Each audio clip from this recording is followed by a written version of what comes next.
The Christian ideas of dominion exemplified in the Luttrell Psalter shaped the attitudes of English colonists in America 300 years later.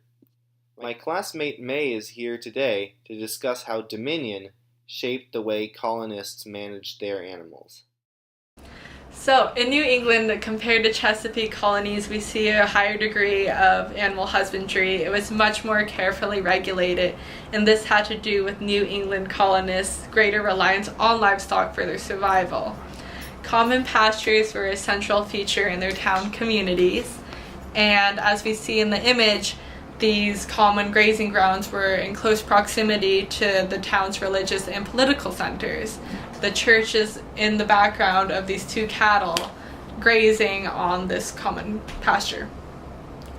So naturally, these early New Englanders were highly influenced by Christian values. The Bible prescribes that humans have dominion over animals. In the New England colonists, we see these values being manifested in how they strictly regulated their animals. One way we see this is in the fencing. We see traces of it on the outside of this image.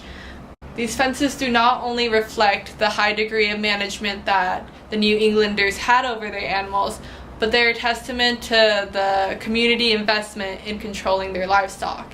After all, these fences required a great deal of community coordination and organization in order to be built.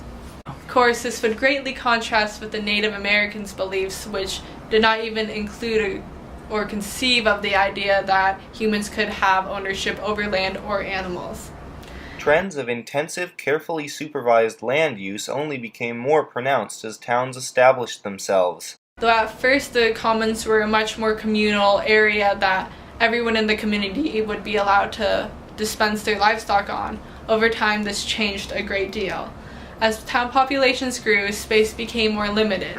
Early proprietors declared that they would be able to put more animals on the land as compared to the new arrivals. As towns became more and more established and colonists gained a greater means to control their livestock, they were all too eager to exhibit greater management over their animals. Another feature of the commons that would change over time would be the increase of pastures that began to crop outside the town. These pastures were unique and different from the commons in that they were species specific. This means that cattle were now in cattle fields, pigs were with other pigs, and sheep were with other sheep. Not only were these species now being fenced in by their human owners, but now they're being fenced in depending on what kind of animal they were.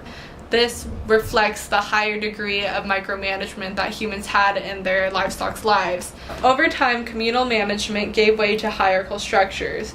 In a way, we see that the increasing regulation of livestock in New England colonies paralleled the growing power structures in human society.